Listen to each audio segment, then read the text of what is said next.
The Republican National Convention has its nominees for the Oval Office. And while Donald Trump has called for a time of unity this week, speeches in the Fiserv Forum highlight what separates Republicans and Democrats. News 8 Now's Ken Kowzarowski is live in Milwaukee with more on whether partisan messaging could take on a new tone. Ken. Emily, good evening to you. We have heard calls echoing that Trump call for unity, but in this time of a very opinionated electorate, what does unity mean in this modern American political system? We've asked that question all day long, and after 2 days of RNC speeches here in Milwaukee, the answer is still a little bit muddled.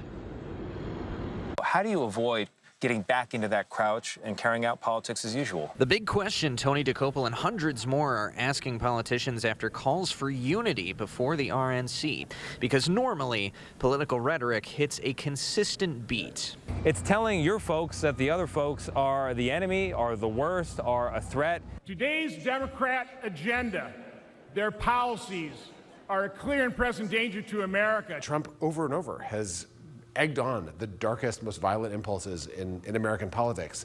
And it is critical at this moment that we be honest about that, and that we ensure that as a country, we reject that kind of really reprehensible rhetoric. DeCopel says it's the reliable formula of negative partisanship that drives voters to the polls. And into the second night of the RNC, speakers are both embracing old partisan rhetoric and then echoing Trump's call to unify. And Biden, with his border czar, Vice President Harris, opened our southern border, allowing criminals and terrorists to enter our country. Our country has become too divided, though.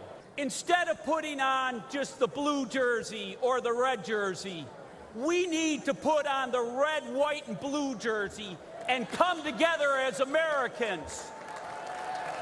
We need to heal this country from the division that the left has brought. Other Wisconsin officials believe an end to division can still come by getting back to the basics. We start communicating. We start talking.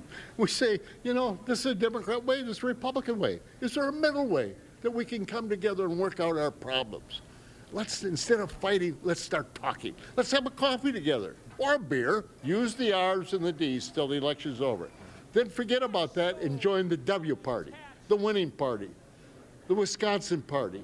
But for most RNC speeches, unity means embracing Trump to lead the country. DeCopel says a moderate America could still be a ways away. I don't see decades of built-in experience in American politics in one day being flipped on its head.